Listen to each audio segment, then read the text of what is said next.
Bu. Selamat siang Mbak. Ini Mbak Elin ya? Iya. Yang kemarin telepon Ibu ya? Iya. Udah tahu nama Ibu belum Mbak? Belum Bu, itu apa? Bu Widi enggak sih? Iya, nama Ibu Bu Widi. Gimana nih Mbak kabarnya? Alhamdulillah baik Bu. Alhamdulillah baik. Kesibukannya apa ini Mbak? Itu sekolah Bu. Sekolah. Pandemi ini pakai daring terus ya Mbak ya? Iya. Nggak ngapa-ngapain, nggak keluar gitu. Nggak keluar, di rumah terus ya? Iya, nggak enak. Pengennya sih keluar. Oh ya. Oh ya, Mbak Elin ini nemuin Ibu ada perlu apa nih kalau boleh tahu? Saya ingin itu loh Bu, kayak curhat itu loh Bu, nanti dibantu permasalahannya. Oh, kayak konseling. Iya. Mbak Elin udah pernah dengar konseling atau belum? Belum Bu. Apa ya konseling itu? Ya, Ibu jelaskan dulu ya Mbak. Iya. Konseling itu suatu pemberian bantuan profesional dari seorang konselor yaitu saya dan Mbak di sini itu konselingnya. Nah, Ibu di sini tuh sebagai fasilitator. Ibu hanya mengarahkan jalannya proses konseling ini. Nah, yang menentukan keputusan semua itu ada di tangannya Mbak. Saya hanya membantu dari arahan aja kayak gitu. Apa udah paham? Paham Bu. Tapi ya Bu ya, nanti ketika saya sudah cerita sama Ibu, apakah nggak akan bocor keluar Bu permasalahan saya? Kan saya juga takut. Oh iya, di sini Mbak Elin takut kan kalau masalahnya kesebar kemana-mana. Jadi di konseling itu ada beberapa asas Mbak. Ibu jelaskan 3 asas saja ya Mbak ya. Yang pertama, asas kerahasiaan, di mana si konselor ini menjaga suatu privasi dari si konselingnya. Jadi di sini Mbak Elin dijamin bakal rahasia gitu loh, masalahnya.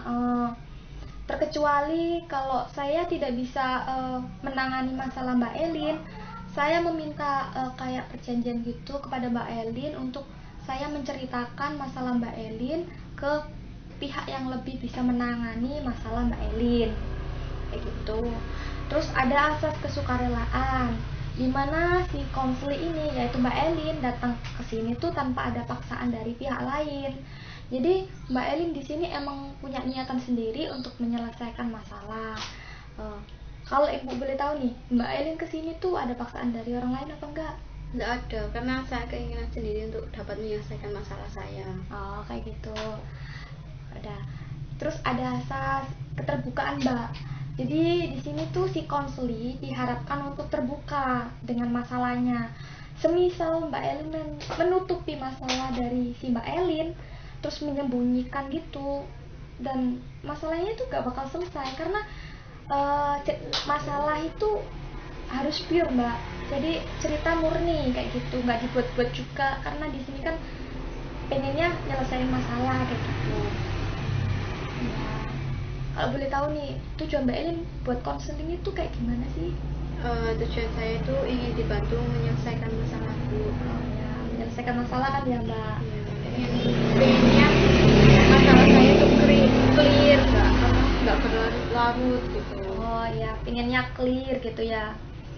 Oke, mau lanjut proses konseling atau enggak nih? Mau Bu. Mau. Sebelum kita masuk proses konseling nih Mbak, saya harap Mbak Elin duduknya agak dinyamanin, agak dienakan kayak gitu. Sudah? Sudah Bu. Oke, kalau boleh tahu nih, saya silakan Mbak Elin untuk menceritakan masalah yang dihadapi sama Mbak Elin saat ini. Saya itu Bu, gini, saya kan kuliah. Nah, saya itu pengen sambil kerja, karena saya pengen pengen dapat uang sendiri gitu loh Bu. Meskipun orang tua saya mampu lah membiayai kuliah saya, tapi saya tuh pengen bisa ngerasain susahnya dapat uang gitu. Tapi orang tua saya itu nggak ngebolehin Bu. Nggak ngebolehin Mbak Elin untuk kerja? Iya.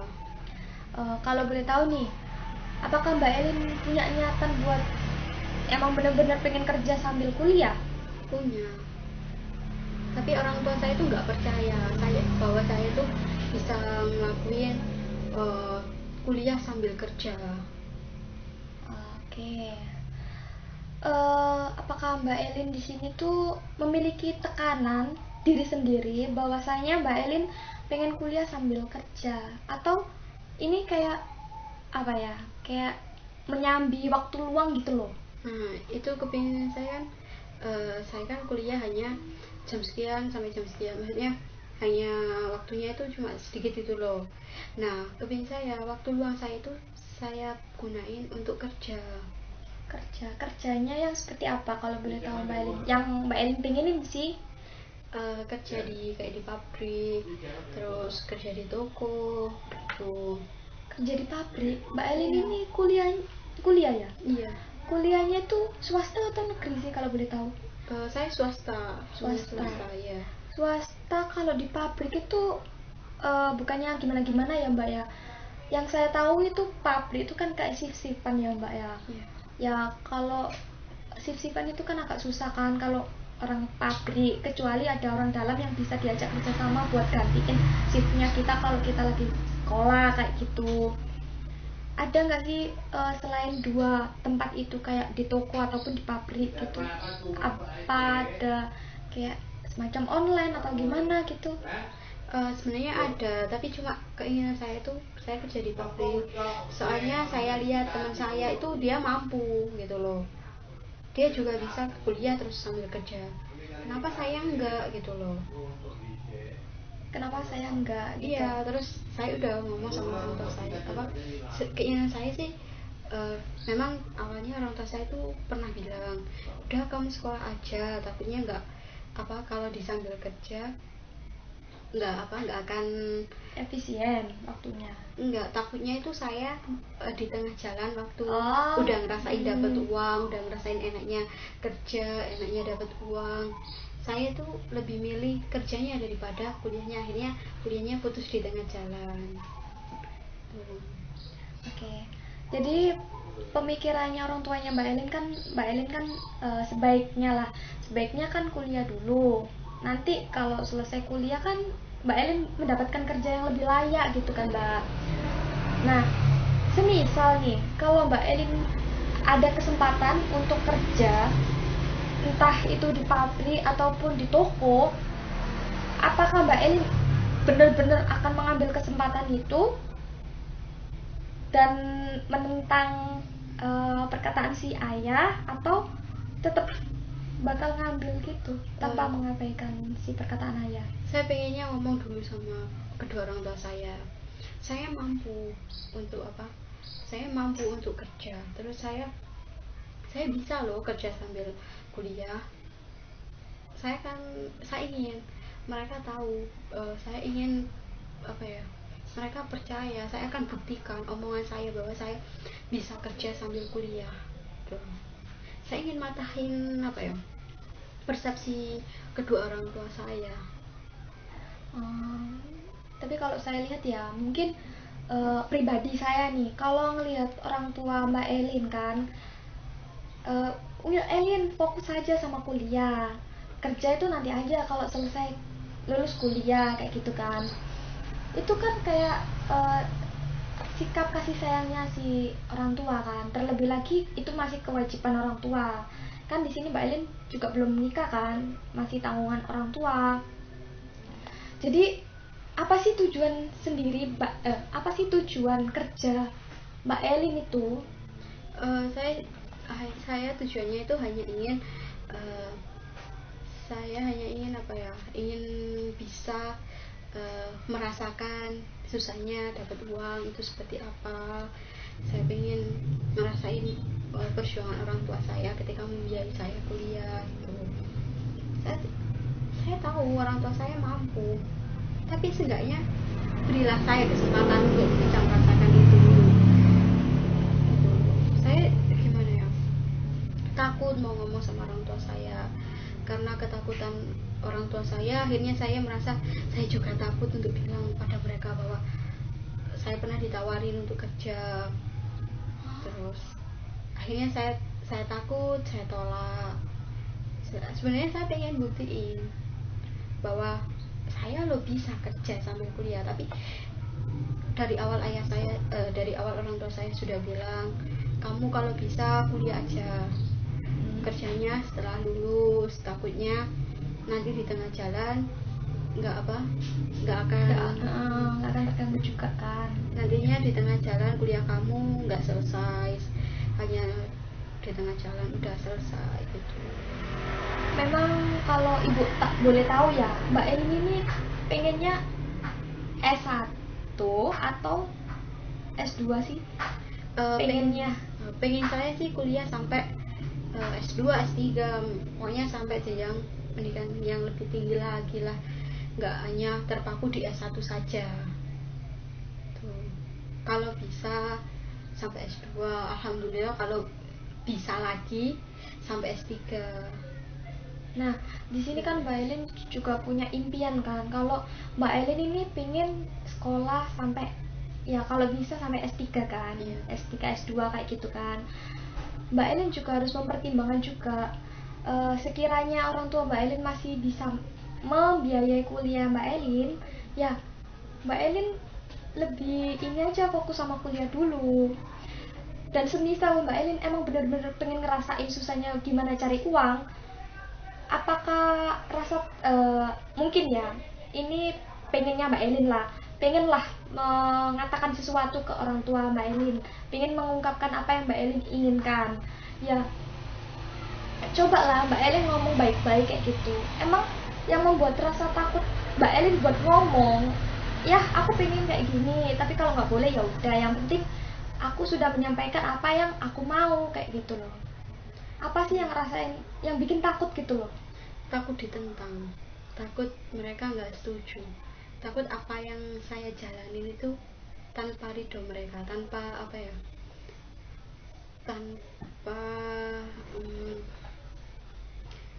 tanpa keterimaan mereka. Saya menjalani itu kayak hampa lah kalau nggak benar-benar kedua orang tua saya mengizinkan. Tanpa izin mereka, apa yang saya lakukan itu terasa berat. Saya ingin dapat izin dari mereka ketika saya ngomong sama mereka, saya ingin kuliah sambil kerja. Saya akan buktikan itu. Ketika saya sudah berkata itu, orang tua saya merestui atau mendapatkan izin dari kedua orang tua saya akan melakukan itu. Tapi kalau orang tua masih restunya atau izinnya belum keluar, belum dikasih ke saya, itu jalan saya kayak masih berat. Iya, saya takutnya nanti ketika di tengah jalan tanpa adanya izin orang tua saya atau restu orang tua saya takutnya apa yang saya lakukan itu nggak akan bertahan lama. Oke. Nah, kalau boleh tahu lagi nih, Mbak Elin ini berapa saudara sih? Banyak, 5 saudara. Iya. Di sini yang masih sekolah itu siapa dari saudara Mbak Elin? Hanya saya sama adik saya. Nah, ayah Mbak Elin kan sudah mempertegaskan bahwasanya ayahnya masih mampu untuk membiayai kuliahnya Mbak Elin. Nah, apakah masih ada terlintas lah di otaknya Mbak Elin kalau Mbak Elin itu masih pengen kerja kayak gitu? Masih, tapi kalau dari ini semua mungkin kalau mereka nggak ngizinin, ya udah saya akan bakal menerima apa keputusan orang tua saya, karena saya masih tanggung jawab orang tua saya. Di sini saya berpikir, oh ya ternyata tanpa restu mereka apa yang saya jalani itu tidak ada apa-apanya. Nah, kan Mbak Elin sudah mempertimbangkan kan cara berpikir Mbak Elin yang lebih luas lagi kan, gimana caranya kayak yang harus dilakukan gitu. Mbak Elin juga sudah mengambil suatu keputusan mana yang baik, mana yang enggak gitu kan. Masih adakah terlintas kayak gitulah, kayak terlintasnya kepinginannya Mbak Elin kayak gitu kan? di sini Mbak Elin tadi kan pengen banget kan kalau saya pengen ngerasain susah itu kayak gimana gitu. Ya ada, masih terlintas, masih jadi keinginan saya, masih jadi harapan saya, masih apa ya, saya pengen ngerasain susah, saya pengen ngerasain susahnya jadi orang tua saya ketika membiayai saya pengen itu. Tapi ketika sudah memang bukan jalannya, ya udah. Nah gitu. Apakah Mbak Elin sudah pernah tahu, udah pernah melihat susahnya orang tua itu kayak gimana? Sudah pernah ngerasain juga, maksudnya bukan ngerasain ya, hanya nggak lama lah ngerasain itu. Tapi menurut saya belum pure, belum benar-benar ngerasain itu, hanya sekilas aja gitu. Sekilas aja. Iya, makanya saya pengen benar-benar ngerasain gitu. Benar-benar ngerasain yang seperti apa Mbak kalau boleh tahu? Ya saya pengen ngerasain susahnya cari uang itu tadi gitu. Semisal ya, kalau ada kesempatan lagi lah Mbak Elin ini mendapatkan suatu tawaran untuk bekerja, tapi kerjanya itu kayak di all shop gitu loh. Apakah Mbak Elin mau menerima? Ya udah wis Bu, gini aja, mungkin memang keputusan orang tua saya itu yang benar, mungkin apa yang diinginkan orang tua saya itu memang terbaik buat saya. Memang selama ini mungkin saya itu hanya pikiran saya pengen ngerasain ini, yang ditakutkan orang tua saya itu memang ada benarnya juga. Jadi saya akan mengambil keputusan yang lain untuk bisa saya dapat merasakan apa yang orang tua saya rasakan dengan mencari uang lewat all-shop itu tadi. Oke. Gimana perasaan Mbak Elin setelah melakukan proses konseling kayak gini? Sedikit bisa lega Bu, karena dari sini saya bisa terbuka, ternyata nggak hanya keputusan orang tua saya itu ada benarnya juga ya, bahwa kalau kita mau ngerasain susah, kita itu nggak harus sama kayak orang tua saya cari uangnya di pabrik itu. Kita bisa cari uang lain dengan sama yang dirasakan orang tua saya, susahnya cari uang. Terus kita yang tahu hanya menghabiskan aja. Terus mungkin orang tua sudah tahu yang terbaik buat saya, bahwa kamu kuliah aja dulu, kamu pendidikan aja dulu, setelah itu kamu baru kerja. Seperti itu. Jadi saya sudah lega bahwa keputusannya seperti ini. Oke, baik. Ya, sekarang Ibu simpulkan ya Mbak, dari proses konseling kita dari pertama tadi sampai yang ini tadi. Nah, di sini Mbak Elin memiliki suatu masalah, kayak susah mengungkapkan apa yang ingin Mbak Elin katakan ke orang tua Mbak Elin. Terus di situ tuh Mbak Elin pengen lah kayak kerja sambil kuliah gitu kan di situ. Karena di situ Mbak Elin tujuannya kerja itu pengen ngerasain sama-sama susah cari uang itu kayak gimana, cara mendapatkan uang itu juga kayak gimana. Dan di situ Mbak Elin sudah menyadari lah bahwasanya orang tua Mbak Elin itu masih bisa mampu lah membiayai kuliah Mbak Elin, dan masih sanggup lah kalau melanjutkan ke jenjang yang lebih tinggi. Dan Mbak Elin juga sudah menemukan keputusannya juga Mbak Elin pengen merubah persepsi yang buruk itu tadi menjadi yang lebih baik lagi. Terus kita lihat yang sekarang aja, biar besok ya kita lewatin aja gitu. Karena melewatin besok kan kita harus melewatin sekarang kan, begitu. Jadi keputusan saya sekarang, saya akan jalani yang sekarang, terus kedepannya itu tergantung besok seperti apa. Ya, seperti sekarang ini jalan saya seperti ini, ya udah saya jalani ini, terus besoknya kita lihat besok prosesnya. Di sini saya benar-benar yakin kok. Di sini saya benar-benar yakin bahwasanya Mbak Elin emang benar-benar sudah mengambil suatu keputusan, dimana yang awalnya Mbak Elin kekeh gitu loh. Mbak Elin kekeh ingin kerja sambil kuliah, tapi Mbak Elin susah mengungkapkan. Nah, di situ Mbak Elin juga sudah terbuka bahwasanya susah itu nggak harus melihat bagaimana cara orang tua kita juga susah kayak gitu. Kita bisa membahagiakan mungkin dengan cara kita lebih fokus ke kuliahnya. Terus setelah kita kuliah selesai, kita bisa lanjut ke kerja kayak gitu. Intinya kita buat hal itu mulai dari sekarang dulu. Setelah kita melakukan hal sekarang, nanti kita bisa melihat, oh besoknya bakal seperti ini kayak gitu. Karena kita nggak bakal tahu kalau kita nggak mencoba hal itu sekarang. Kita langsung mencoba besok, kita nggak bakal tahu kayak gitu, Mbak. Apa ada yang ingin ditanyakan lagi, Mbak? Sudah kayaknya Bu sudah plong, sudah lega. Terima kasih loh Bu ya atas waktunya telah mengganggu Ibu. Nggak apa-apa Mbak Elin. Di sini Mbak Ibu juga mendapatkan banyak pembelajaran dari Mbak Elin, cara mengungkapkan perasaan itu kayak gimana sih ke orang tua, terus bisa mengambil suatu keputusan itu kayak gimana. Dan saya juga belajar banyak sekali lah hari ini proses konseling ini dengan Mbak Elin kayak gini. Saya juga terima kasih, saya juga belajar banyak sama Ibu.